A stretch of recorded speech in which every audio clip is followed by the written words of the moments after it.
আসসালামু আলাইকুম প্রিয় দর্শক, অন্য মঞ্চের আলাপচারিতায় আপনাদের সকলকে আমন্ত্রণ জানাচ্ছি। অক্টোবর মাসে বাংলাদেশের সবচেয়ে উথাল পাতাল ঘটনা বা গুরুত্বপূর্ণ বিষয় কি? এই প্রশ্নের উত্তরে যে ঘটনাটি প্রথমে মনে আসে সেটা হলো আন্তর্জাতিক অপরাধ ট্রাইব্যুনালে দেশের উচ্চপদস্থ 25 জন সেনাকর্তার বিচার প্রক্রিয়া এবং সেই ব্যাপারে তাদের নামে গ্রেপ্তারি পরোয়ানা জারি। নতুন করে বলার প্রয়োজন পড়ে না যে বিষয়টি একেবারে তুলকালাম বাঁধিয়েছে সেনাবাহিনী ও সরকারের মধ্যে।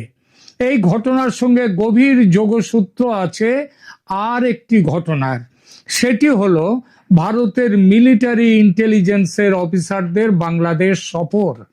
এই দুই বিষয় এবং তাদের মধ্যে যোগসূত্র নিয়ে এখনকার আলোচনা। 24 আগস্টে মোহাম্মদ ইউনূসের সরকার ক্ষমতায় বসার পর থেকে ভারত বাংলাদেশ সম্পর্কের অবনতি।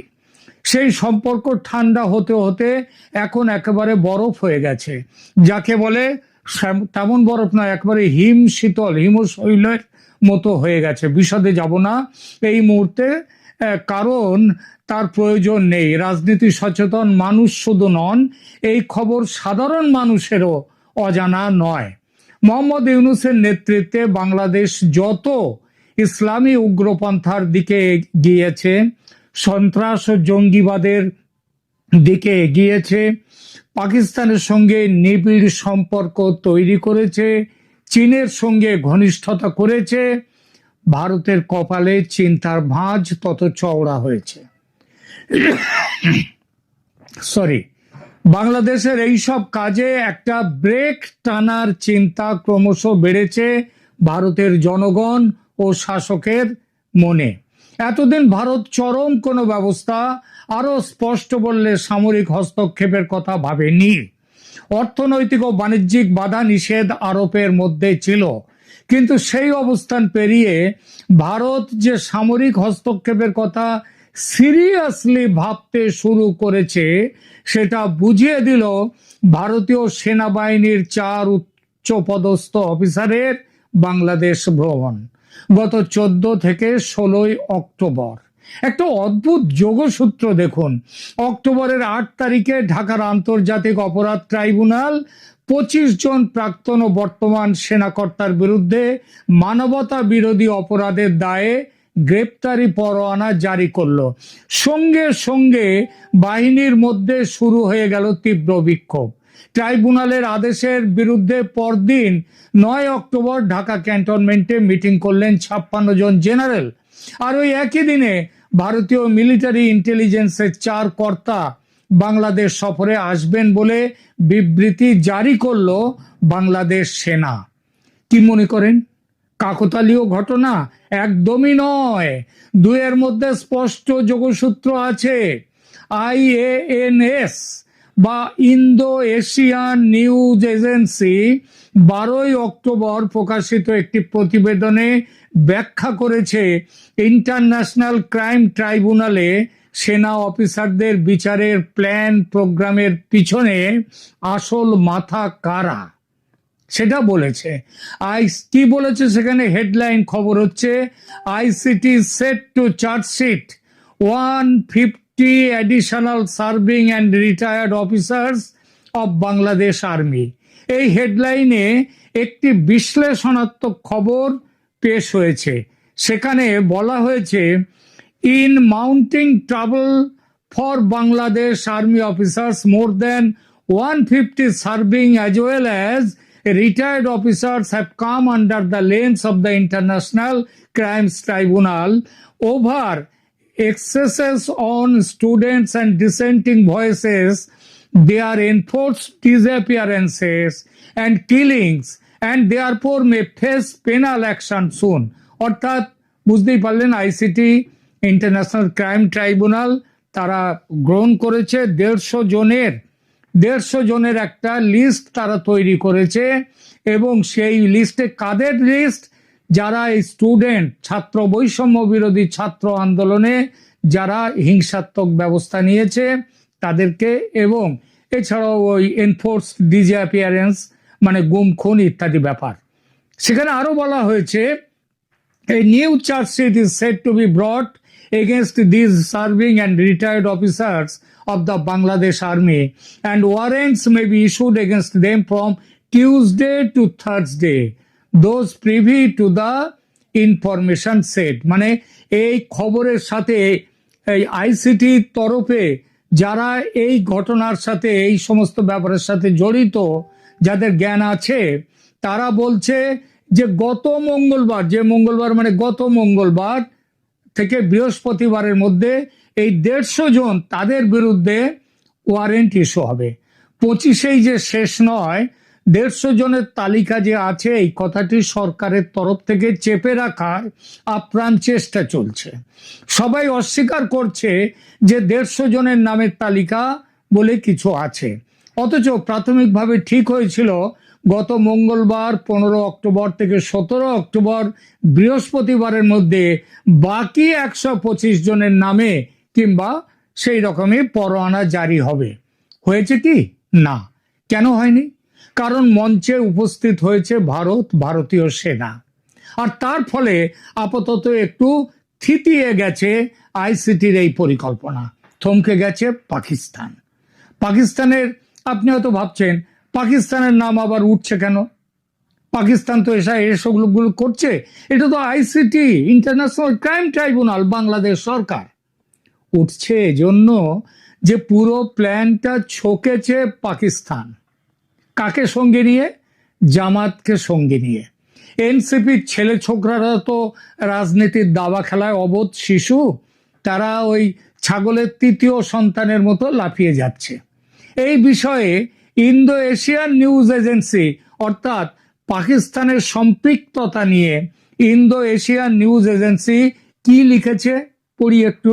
Meanwhile, it is learned 2 mid-ranking undercover officers of Pakistani ISI arrived in Bangladesh in August this year to work with ICT and a few more key figures। এর অর্থ গত আগস্ট থেকে আইসিটিকে দিয়ে এই ষড়যন্ত্রের বা এই কাজের, যেটাই বলুন না কেন, চূড়ান্ত রূপ দিতে পাকিস্তানের আইএসআই এর 2 জন মধ্যম র্যাঙ্কের অফিসার বাংলাদেশে আছেন। এরা কয়েকজন বাংলাদেশি সেনাকর্তা, জামাতে ইসলামী নেতা এবং সরকারের কয়েকজন উপদেষ্টার সঙ্গে আলোচনা করে কাদের বিচার হবে আইসিটিতে সেনাবাহিনীর, সেই নামের তালিকা চূড়ান্ত করেছে। বাংলাদেশ আর্মির যে অফিসার এবং অন্য যারা পাকিস্তানের আইএসআই এর সঙ্গে এই বিষয়ে যুক্ত থেকে তালিকা তৈরি করেছেন, তাদের মধ্যে আছেন lieutenant general SM Kamrul Hasan. তিনি কে? তিনি principal staff officer of the armed forces division. আছেন খলিলুর রহমান, তিনি ন্যাশনাল সিকিউরিটি অ্যাডভাইজার। আছেন আদিলুর রহমান খান, ইনি adviser in the interim government. আছেন brigadier general retired Abdullahil Aman Azmi, son of Jamaat Islami leader গুলাম আজম। আর অ্যাডভাইজারের মধ্যে কারা আছে সরকারের? আসিফ নজরুল, আইন উপদেষ্টা; তাজুল ইসলাম, জামাতি Islami leader and now chief prosecutor of the international crimes tribunal. এছাড়াও আরো আছে, এবং আরো আছে। তারা কিসের জন্য? এই তালিকা চূড়ান্ত করবার কাজে। কোন তালিকা? ওই যে আর্মি অফিসারদেরকে ফাঁসানো হবে। এই 150 জনের বাইরে আরো কারা আছেন সে বিষয়ে কি বলা হয়েছে এই সংবাদ প্রতিবেদনে? কাদের? Indo Asian news agency. According to sources, সেখানে বলা হয়েছে, according to sources in the ICT, charges will also be framed against all the army chiefs who had served from 2009 to 2025। অর্থাৎ ওয়াকারুজ্জামান সাহেব ছাড়াও আরো যত আর্মি চিফ হয়েছেন 2009 থেকে 2025, তাদের বিরুদ্ধেও গ্রেপ্তারি পরোয়ানা জারি হবে। অর্থাৎ ওয়াকারুজ্জামান সাহেবও বাদ যাচ্ছেন না। তিনি এবং তার পূর্ববর্তী আর্মি চিফ যারা 2009 থেকে 2025 পর্যন্ত কাজ করেছেন সবাইকে বিচারের আওতায় আনা হবে। তিনি আসবেন, বিমান বাহিনীর প্রধান আসবেন। আচ্ছা, বিমান বাহিনীর প্রধানের এখানে কি অপরাধ সেটাও লিখেছে IANS সংবাদ পোর্টাল। তারা লিখছে, during last years July August movement against the previous Sheikh Hasina regime, hundreds of students and civilians were killed by security forces, while bullets were also fired from helicopters using sniper rifles. অর্থাৎ helicopter থেকে গুলি ছুড়ে মারা হয়েছে, এবং সেটা হচ্ছে helicopter বিমান বাহিনীর। সেই জন্যে বিমান বাহিনীর যিনি প্রধান তাকেও ধরা হবে। It is for this reason that the Chief of Bangladesh Air Force, BAF, and a few top officials of the Bangladesh Air Force are also likely to be named in the charge sheet. Bangladesh নৌবাহিনীর কিছু অফিসারও আসবেন।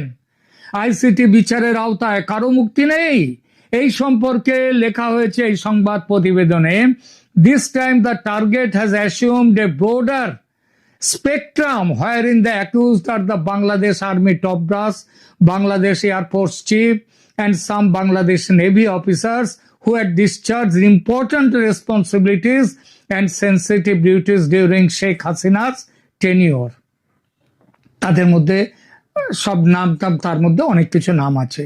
তার মধ্যে কি কি নাম আছে দেখুন, শুধু যে সেনাকর্তা তাও নয়, DGFI এর আছে, NSI, RAB, SSF, PGR, prime ministers and প্রেসিডেন্টের অফিসে যারা কাজ করেছেন তারা, মিলিটারি অ্যাটাশে বিভিন্ন এমবাসিতে, বাংলাদেশের বিদেশের বিভিন্ন এমবাসি ইত্যাদিতে যে মিলিটারি অ্যাটাশে কাজ করেছে তাদেরও ধরা হবে। যাকে বলে একেবারে বেড়া জাল ফেলে মাছ ধরতে নেমেছে পাকিস্তানের ISI এবং তার বাংলাদেশের সেনাত জামায়াতে ইসলামী।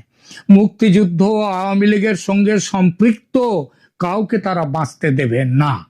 প্রথম ক্ষেপে 25 নাম বেরোতেই সেনাপ্রধান ওয়াকারুজ্জামানের ওপর প্রবল চাপ তৈরি হয়েছিল, এবং সে চাপ দিয়েছিল বাংলাদেশ সেনাবাহিনীর ভেতরে যে জামাত ও পাকিস্তানপন্থী সেনা অফিসার আছেন তারা চাপ দিয়েছেন, তারাও দিয়েছেন তাদের মতো করে। কিরকম ভাবে তাদের চাপটা, সেখানটায় এই সংবাদ সূত্রে বলছে, it is further learned that several pro-Jamaat officers in the Bangladesh Army, Bangladesh Air Force and Bangladesh Navy are working as a pressure group to force Army Chief General Waqar-Uzzaman to abide by the decision of the Yunus government. অর্থাৎ Yunus government মানে ICTর এই হুকুম, এই গ্রেপ্তারি পরোয়ানা মান্য করার জন্যে জামায়াতে ইসলামী মতবাদের যে অফিসাররা রয়েছে বাংলাদেশ সেনাবাহিনীতে, বাংলাদেশ এয়ারফোর্সে, বাংলাদেশ নেভিতে, তারা ওয়াকারুজ্জামানের উপর চাপ সৃষ্টি করেছে। They are also doing preparations for launching the Islamic Revolutionary Army, that is IRA, যেটা আমি কয়েকটা প্রতিবেদনে আপনাদের কাছে ইতিপূর্বে বলেছি। Immediately after the current army chief is removed, এই বর্তমান আর্মি চিফকে রিমুভ করার পর, পদচ্যুত করার পর তারপরে কি করা হবে? ইসলামিক রেভলিউশনারি আর্মি গার্ড তৈরি করা হবে বাংলাদেশ সেনাবাহিনীর মধ্যে। শুধু এই নয়, পরিকল্পনা তৈরি হয়েছে খতম করার তালিকা। কাদের খতম করা হবে? এই IANS লিখছে, the source said this highly radicalized Jamaat inclined junior military officer, কারা?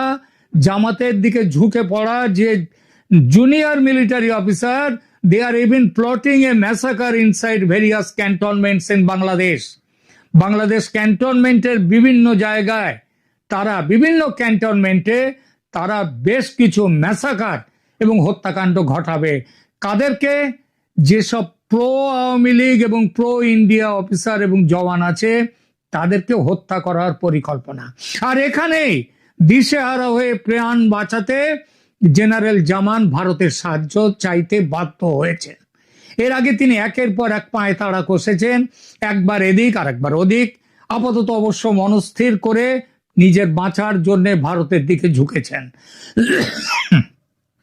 ঝুঁকতে বাধ্য হয়েছেন। আর 4 ভারতীয় সেনাকর্তার বাংলাদেশ সফর যে এই জন্য, সেটা কি আর বলে দেওয়ার দরকার আছে? আলোচনার প্রথম অংশ অর্থাৎ পাকিস্তানের হাত এবং গ্রেপ্তারি পরোয়ানা জারির পর অবস্থার মোকাবিলা করতে ভারতের সেনার এগিয়ে আসার যোগসূত্রটা পরিষ্কার করে দিলাম। এবার বলি ভারত কি করবে, অতঃপর কিভাবে এগোবে। ভারতের মিলিটারি ইন্টেলিজেন্স দলের এই সফরের কারণ কি সেটা দেখলে স্পষ্ট হবে এই সফরের আসল কারণ।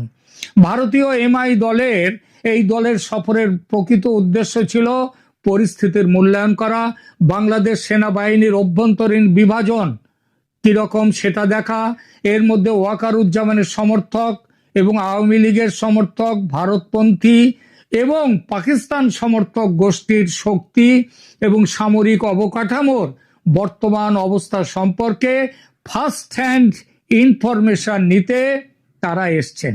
যাতে অপারেশন, উদ্দেশ্যটা কি?